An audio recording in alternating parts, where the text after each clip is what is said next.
commencé là, en fait, peut-être 1964, que sa sœur nous a emmenés à un cours de danse à Laval. On a aimé ça. On a, pendant 3 ans, 4 ans. Puis là, on avait des amis qui voulaient qu'on leur enseigne.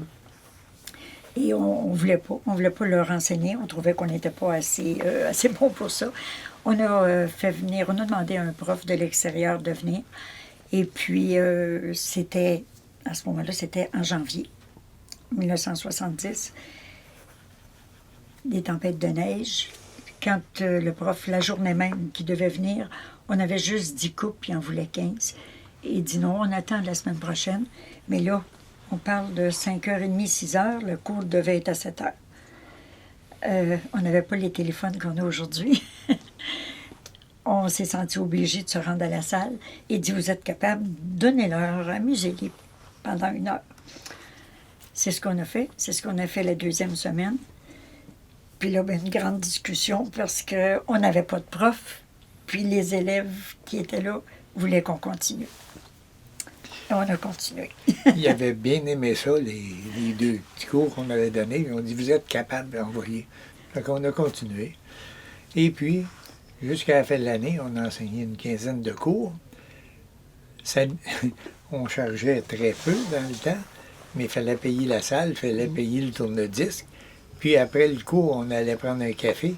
Ça fait qu'on devait payer la gardienne chez nous parce qu'on avait nos enfants. Le résultat, c'est qu'à chaque semaine, on donnait des cours et on perdait 2 piastres.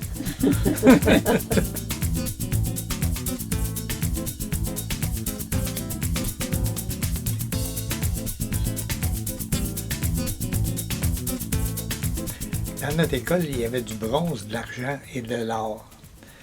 Mais dans chaque bronze, argent, or, les coupes, ça prenait 3 ans pour faire le bronze. 3 ans l'argent, 3 ans l'or. Alors, il y avait première session, 2e, 3e, 4e. Mais c'était tous des spectacles différents. On prenait les élèves de première session, on leur montait une petite valse. 2e session, un merengue. 3e session, un triple swing. Et puis, la soirée de fin de l'année, bien, ils faisaient tous ces spectacles-là. Et nous autres, on faisait une démonstration. Mais à Noël, les élèves ne faisaient pas de spectacle, le professeur non plus. Là, on engageait un spectacle professionnel qui venait d'en dehors, des fois des États-Unis, même de l'Europe, des gros spectacles. Et c'est là qu'on a commencé à faire beaucoup de décorations. Il venait 15-20 personnes, des fois 30, 40 personnes qui étaient dans le sol chez nous, puis on fabriquait toutes sortes d'affaires. On montait pendant 5-6 semaines, là, mais ça travaillait de 8-9 heures du matin jusqu'à minuit le soir. C'est qu'on a fabriqué beaucoup, toutes sortes de... On pourrait en parler pendant des heures. Dans le temps, il n'y avait pas de magasin à $1. Alors, on les fabriquait avec du papier puis de la colle. Oui, puis on enseigne encore un peu. On ne fait pas de publicité, on est diplômé, alors on a le droit d'enseigner.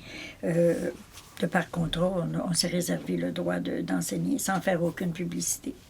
On est fiers parce que si nos enfants ne pouvaient pas le prendre, puis si on avait... Parce que c'est pas facile de vendre une école de danse, là. C'est pas un édifice, là.